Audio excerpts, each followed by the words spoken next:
fluorescent light above the platform buzzed like dying insects.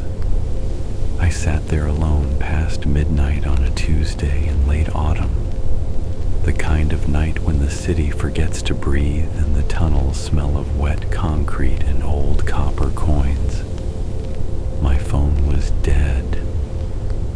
I had come down here because the apartment felt too small to contain the memory that had started leaking back into me earlier that evening. Her name was still forbidden in my mouth after all these years. I had trained myself not to say it, not to think it in full syllables. Forgetting, I believed, was the only surgery that could ever close the wound she left. We were 19.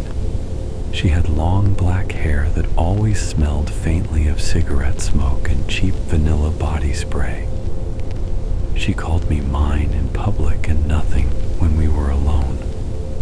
She would cry until I apologized for things I had not done, then laugh the moment I started crying too. She kept screenshots of every message I ever sent her, even the ones where I begged her to stop hurting me, and she would read them aloud to her friends while I sat in the next room pretending not to hear. She once locked me out of her place in the rain for 4 hours because I had smiled at a waitress. When I finally got inside, she kissed me so hard my lips split and told me the blood was proof I belonged to her. The rejection when it came was surgical. She invited me to her birthday. Everyone was there. Her new boyfriend too, though I did not know he existed yet. She waited until the cake was cut, until the singing stopped, until the room was quiet enough for everyone to hear. Then she turned to me in front of 30 people and said, very calmly, very sweetly, "I think it's time you understood something. You were never anything more than practice, a warm-up body. I needed to learn how to feel things without throwing up, and you were convenient. But now I'm ready for someone real." She reached for his hand. He looked uncomfortable but did not pull away. Someone laughed nervously. Someone else coughed.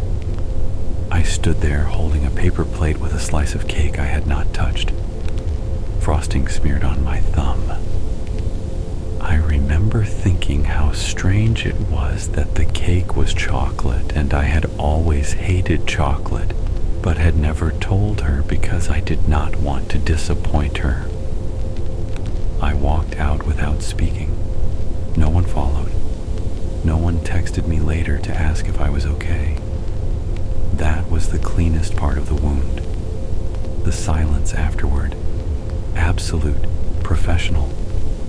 I moved cities twice, changed my number 3 times, deleted every photo, every note, every playlist she ever touched. I dated other people.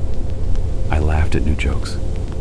I told myself the scar had faded into a thin white line no one could see unless they knew exactly where to look. And then tonight happened. I had been scrolling mindlessly on an old backup phone I kept for emergencies. An anonymous account had posted a single blurry photo in a group chat I had not opened in 7 years. The caption read only, "This happens if a man forgets their first love." I opened the image before my brain could stop me. The girl in the photograph sat on cold tiled floor under dying lights. Black hair curtained her face. She wore the same oversized black and cream sweater she used to steal from my closet. The same thigh-high socks with the little silver crosses stitched near the top. But her mouth had been replaced, not cut, not mutilated in any ordinary surgical way. It looked as though something had grown there instead. Hundreds, maybe thousands of needle-thin teeth spiraling inward like the inside of a lamprey's throat. The lips were gone, peeled back permanently into a rictus that was somehow still shaped like a smile. The eyes above it were hers, exactly hers. The same slight upward tilt at the outer corners, the same faint shimmer of green under bad lighting. I dropped the phone. It clattered against the bench. The sound echoed forever down the empty platform. That was hours ago. Now I am still here because I cannot make myself go home. Every few minutes the lights flicker harder. Each time they come back weaker. The advertisements on the opposite wall are peeling. One of them is for toothpaste. The woman's smile in the poster has too many teeth now. I am almost sure it did not look like that when I first sat down. Somewhere far down the tunnel I hear footsteps.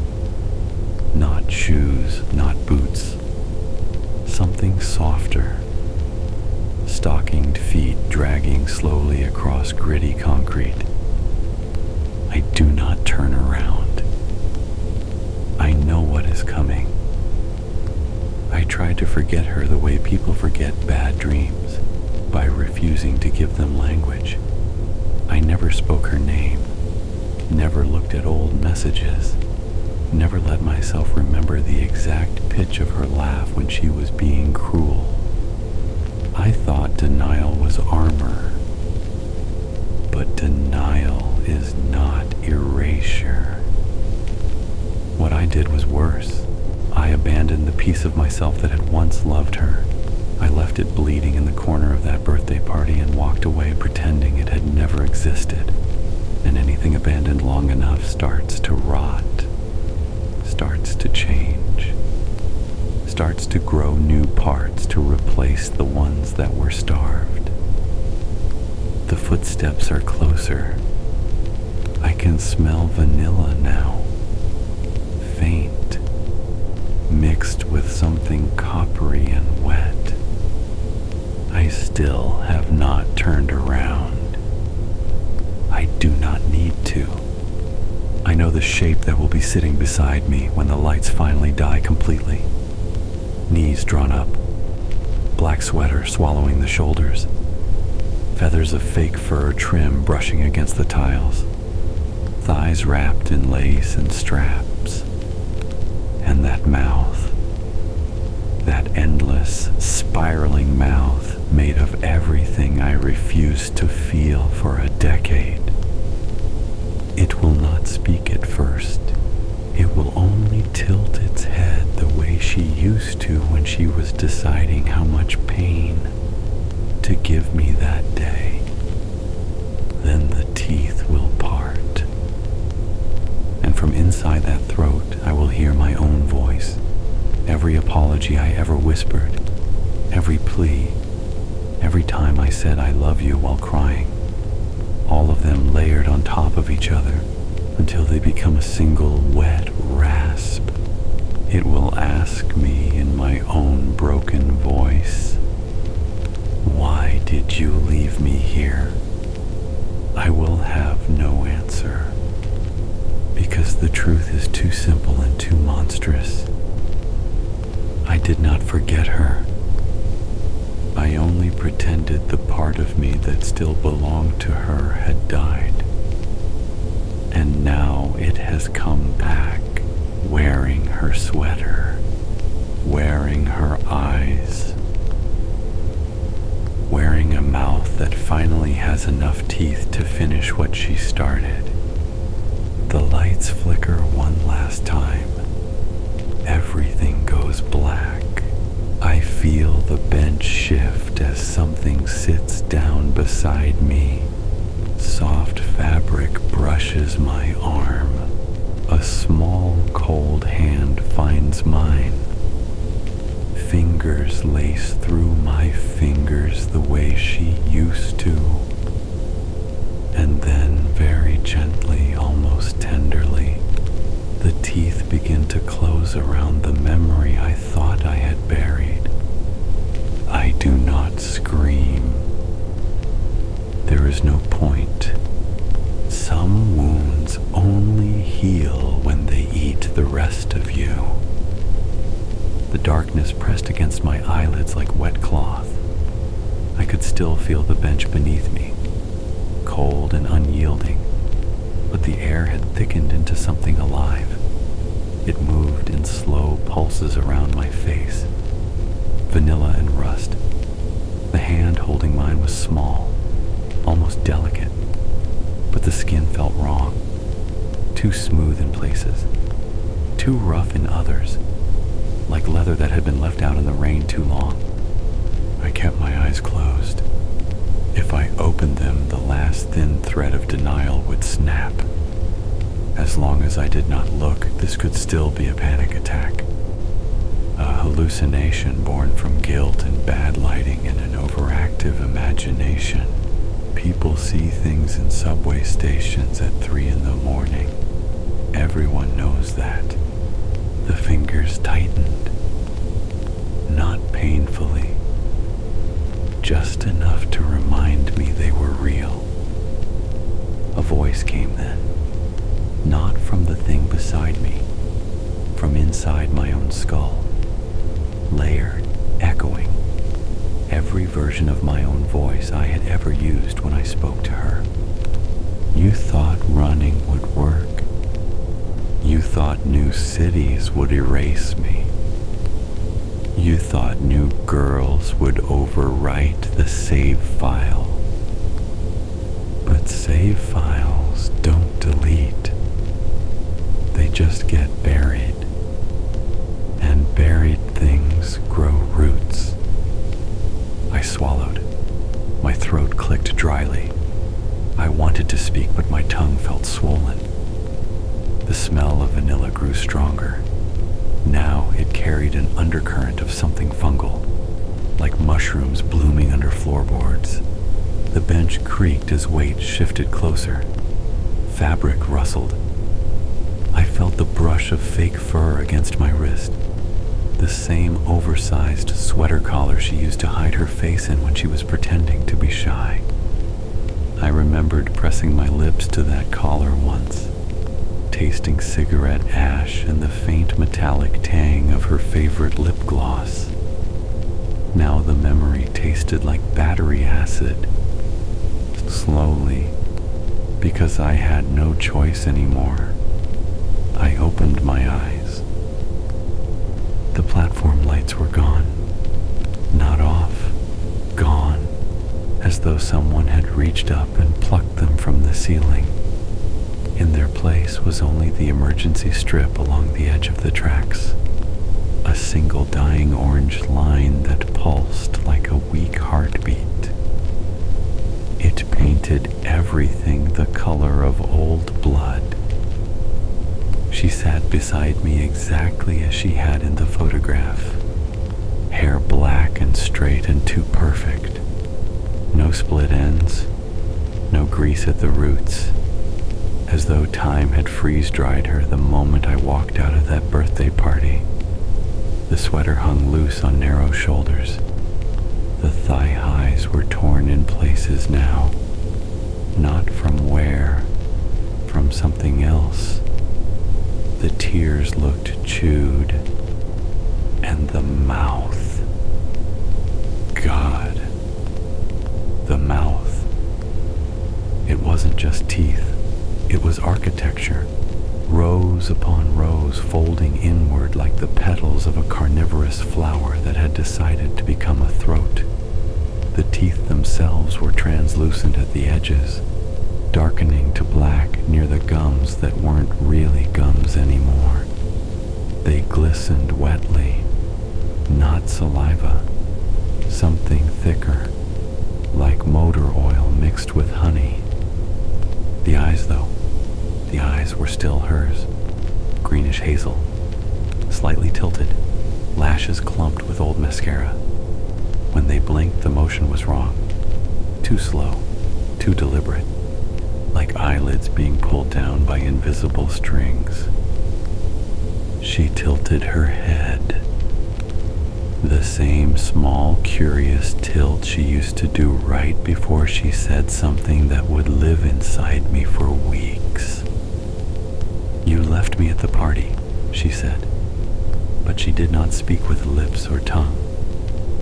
The words crawled out from between the teeth, each syllable carried by a different wet click. "You left me holding the plate. You left me smiling for the photo. You left me while everyone clapped." I tried to pull my hand away. Her grip tightened just enough to make the bones grind.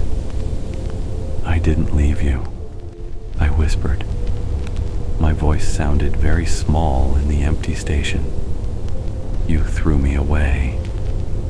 The teeth parted wider. A soft hiss came from inside. Not anger. Amusement. "You agreed to be thrown every time you said sorry for breathing wrong, every time you stayed when I told you to go. You signed the contract in your own blood. Don't pretend you didn't read the fine print." I felt tears burn behind my eyes. I hated them. Hated that even now she could still make them come. "I moved on," I said. "I had to." The head tilted farther, almost upside down now. The hair hung like black water. "Moved on," she repeated. The words stretched, became a moan. "Moved on to what? Girls who don't know how to hurt you properly? Jobs that don't notice when you flinch at raised voices? Apartments with locks you triple check even though no one is coming?" She leaned closer. The teeth clicked once. Soft, like a metronome starting. "You didn't move on. You just stopped feeding me. So I learned to feed myself." Her free hand lifted, nails long and black and curved, not painted, grown. She traced a line down my cheek with the tip of one, not cutting, not yet, just reminding me where the skin was thin. I felt the first real shiver then. Not fear exactly. Recognition. This was not some stranger wearing her face. This was the part of the love I had starved until it changed shape. The part that had waited in the dark of my ribcage for years. Eating itself. Growing new mouths to replace the ones I refused to use. I tried to stand. The hand on mine became iron. "Not yet," she said. "We aren't finished." The orange emergency strip flickered. For a second, the whole platform lit up bright white. In that flash, I saw them. Figures. Dozens. We met. Some in nothing but the "we" met. Some in nothing but the thigh highs and smears of old makeup. All of them had the same spiraling mouth. All of them watched me with their eyes. When the light died again, they did not disappear. I could still hear them breathing. A wet chorus. In and out. In and out. "How many did you think there were?" she asked. "Just one? Just the birthday version?" I fractured every time you forgave me. Every time you came back. Every time you told yourself this is love because it hurts. Each fracture grew legs, grew teeth, grew patience. One of the figures across the tracks stood up, moved forward slowly, stockings whispering against tile. Another followed, then another. They were converging. I looked back at the one holding my hand. Her head was right side up again. The teeth had stopped clicking. Now they vibrated. A low hum that traveled up my arm and settled behind my eyes. "You can still feed me," she said. "One last time." Her other hand rose, cupped my face. Thumb brushed my lower lip. Gently, almost lovingly. "Open," she whispered. I felt my jaw unlock against my will. Muscles betraying me the way they always had. The teeth parted wider. Inside I saw not darkness but light. Dim, red, like looking down the throat of something that had swallowed a dying star. And in that red glow I saw every moment I had tried to erase. Her laughing while I cried. Her kissing me while my lip bled. Her texting me at 4 a.m. to say she was going to kill herself if I didn't answer right now. Her smiling at the birthday table while she gutted me in front of everyone. All of it playing on loop. Not memories. Evidence. The chorus across the platform grew louder, closer. They were surrounding us now. A ring of black sweaters and pale thighs and endless mouths. She leaned in until her forehead touched mine. "Say it," she breathed. "Say the thing you never said out loud." My voice came out cracked. "Barely mine. I still love you." The words tasted like copper. Her eyes brightened. The red glow inside her throat flared. "Good boy." Then the teeth closed, not on my body, on the memory. I felt it tear free, a sharp, bright pain behind my sternum, like a hook being pulled through meat. The birthday party, the rain outside her door, the screenshots, the apologies, the nights I spent staring at ceilings, wondering what I had done wrong. All of it ripped out in one long, continuous strip. I gasped. The ring of figures sighed as one. A satisfied sound, like wind through broken windows. She released my hand. I fell forward onto the tiles, knees first, palms slapping cold ground. The emergency light pulsed once more. Weak. Final. When it went out completely, the darkness was absolute. But I was alone in it. No vanilla. No rust. No wet breathing. Just me. And silence. I stayed on my hands and knees for a long time, chest heaving, waiting for the next sound, the next touch, the next voice. Nothing came. Eventually I stood. The platform lights flickered back on. Normal, harsh, fluorescent. Advertisements intact. Toothpaste woman smiling with the correct number of teeth. No figures. No mouths. No sweater. Just an empty station. And on the bench where she had sat, one small thing remained. A paper plate. A single slice of chocolate cake, frosting still smeared on the edge. I stared at it until my eyes burned. Then I turned and walked toward the stairs. I did not look back. because I understood now. She had not come to punish me. She had come to collect what I owed. And I had finally paid in full.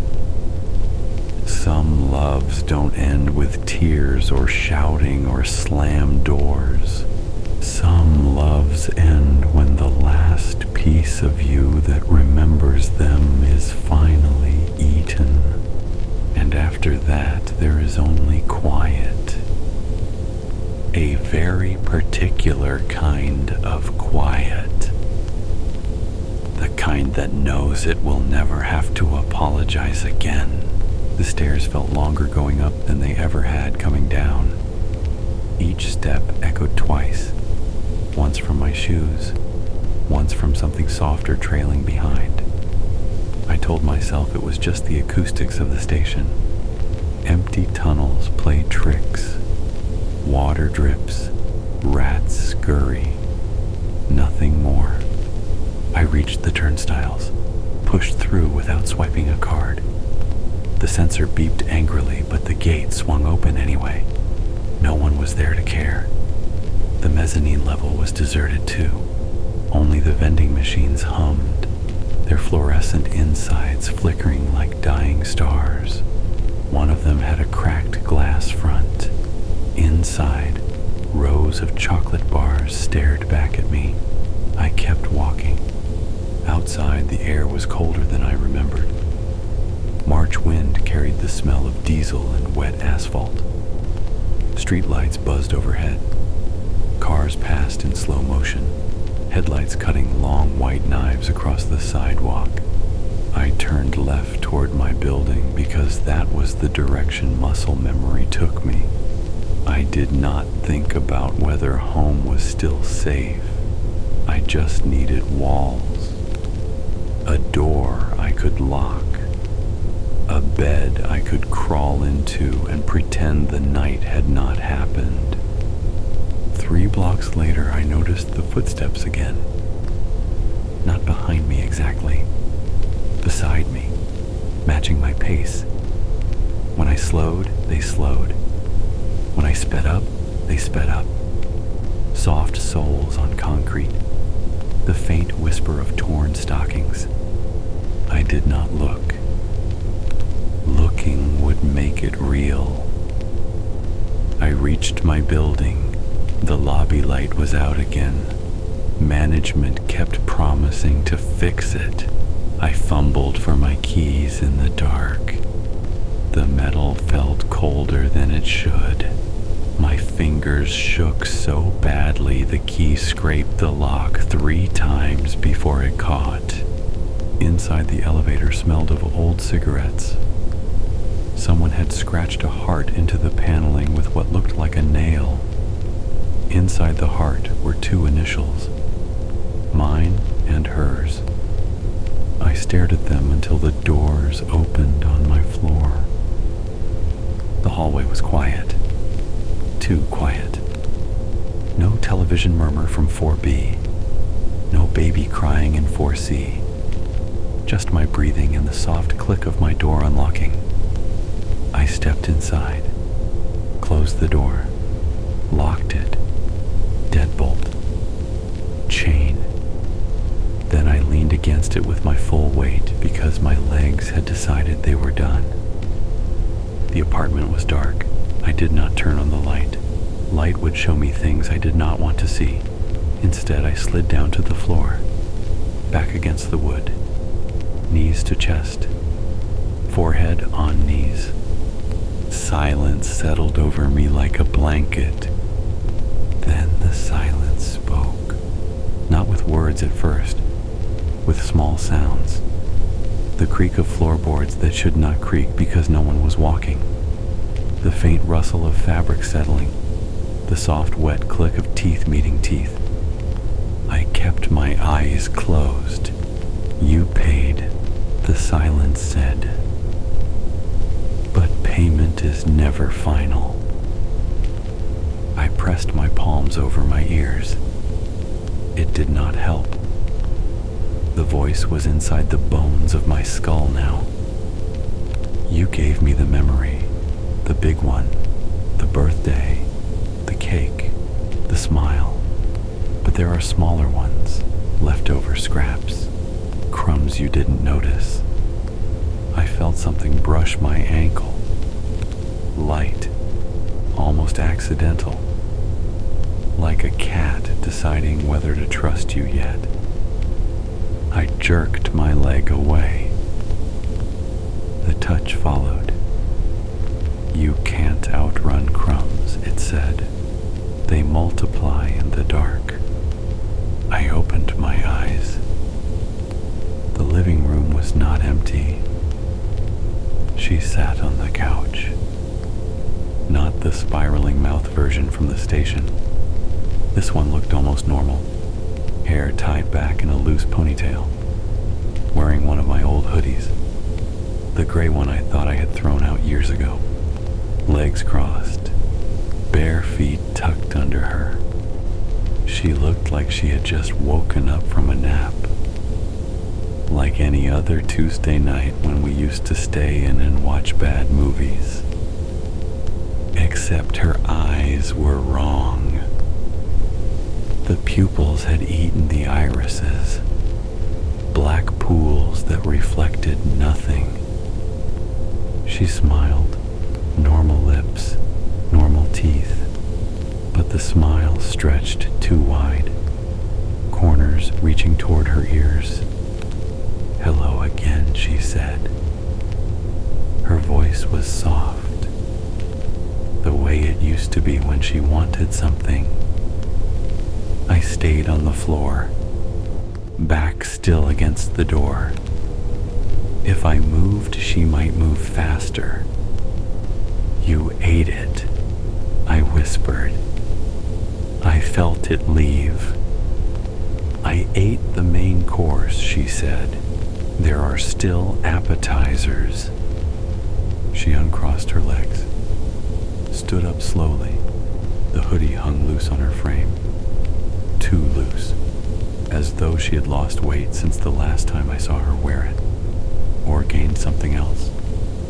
She walked toward me, bare feet silent on the carpet.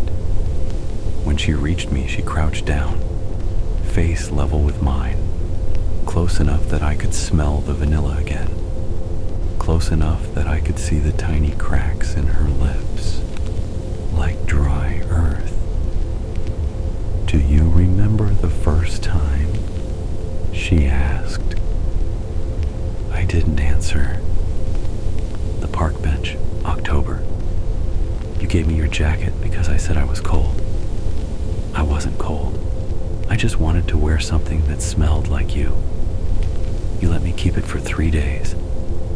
When I gave it back, it smelled like my perfume. You never washed it. You slept in it for weeks. Her hand lifted. Fingers brushed my cheek the same way they had in the station, but gentler now, almost nostalgic. That was the first crumb, she said. You let me take a piece of you, voluntarily, eagerly. You thought it was romantic. I closed my eyes again. She laughed, soft, familiar. Don't hide. You already fed me tonight. What's a little more? I felt her breath on my face. Warm. Too warm for someone who should not be breathing. There was the night you stayed up until dawn rewriting that poem because I said the first version was selfish. You changed every line to make it about me. You cried when you read it aloud. I kissed you and told you it was perfect. Then I never mentioned it again.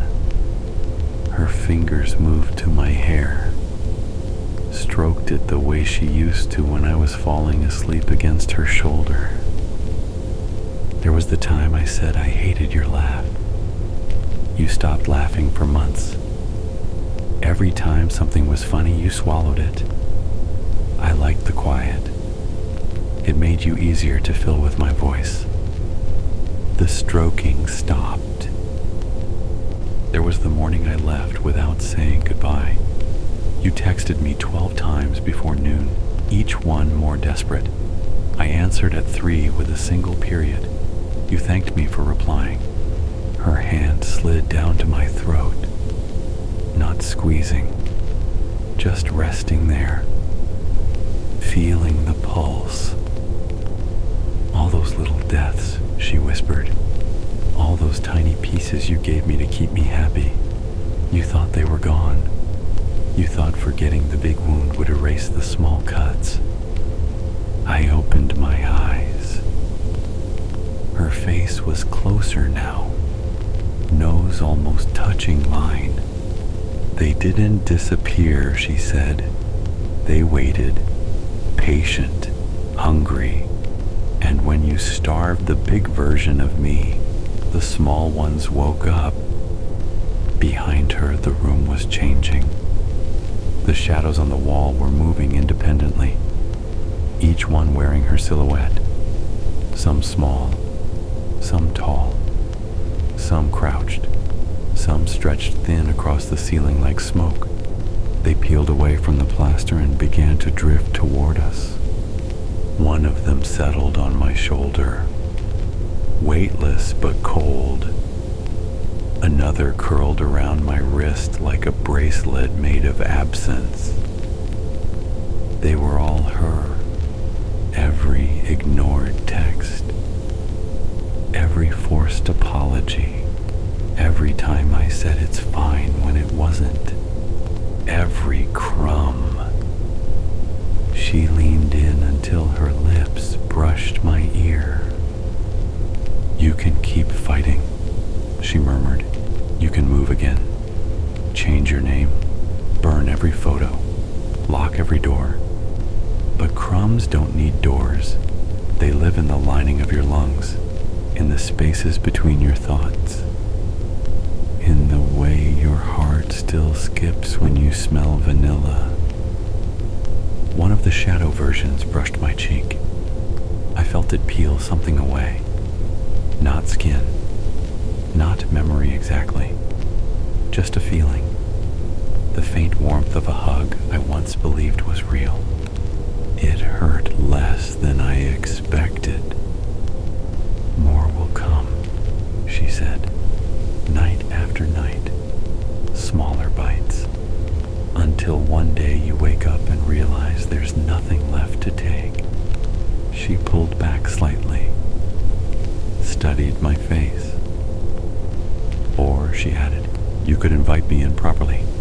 Let me finish it all at once. No more slow chewing. No more waiting, just one clean swallow. Her eyes were still black, but now tiny green flecks moved inside them, like fireflies drowning in ink. Your choice, she said. The shadows pressed closer. Their touches were feather-light. Each one carried away another fragment. The way my stomach used to flip when she texted good morning. The song I used to hum when I walked to her place. The exact shape of her hand in mine on cold nights. I felt lighter with every piece gone. Emptier. I looked at her. Really looked. She was beautiful. Still. Even now, even like this. But the beauty was hollow. A shell that had once held something alive and was now only teeth and echoes. I opened my mouth, not to speak, to breathe. A long, slow exhale. And with the breath, I let the last small thing go. The memory of how her laugh used to sound when she was happy. Not cruel, not mocking, just happy. I let it drift out of me like smoke. She watched it leave. Her smile faltered for the first time. "No," she whispered. The shadows hesitated. I exhaled again. Another piece. The way she looked sleeping. Peaceful. Almost innocent. Gone. She reached for me, fingers trembling. "Stop," I kept breathing, steady, deliberate. Each breath carried another crumb away. The first time she said, "I love you." The night we stayed up talking until the sun rose. The stupid inside jokes no one else understood. One by one, they floated out, dissolved. The shadows began to thin. Some flickered out entirely. She clutched at the air where the memories had been. "You can't," she said. "You need them. They're part of you."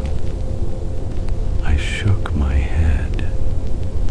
They were part of who I was when I still belonged to you. I stood up slowly. She stayed crouched, looking smaller now. The hoodie too big, the face too pale. I walked past her to the window, opened it. Cold March air rushed in. I breathed it deep and let the final breath go. The smell of her perfume on my pillow the morning after our first night. Gone. She made a sound, not a scream. Something smaller, broken. The last shadow dissolved. She began to unravel. Not violently, quietly. Threads of black hair coming loose, sweater fraying at the seams, skin turning translucent, teeth losing their shine. She reached for me one last time. "Please." I did not move. She faded into smoke. The smoke drifted toward the open window. I watched it go. Then I closed the window, locked it, turned on every light in the apartment, sat on the couch where she had been sitting. It was still warm, but only from my own body heat now. No vanilla, no rust, no wet clicks. Just quiet, real quiet. The kind that does not need to eat anything to stay alive. I stayed there until morning. When the sun came through the blinds, I stood up, made coffee, drank it black, tasted nothing special. Just coffee, and that was enough.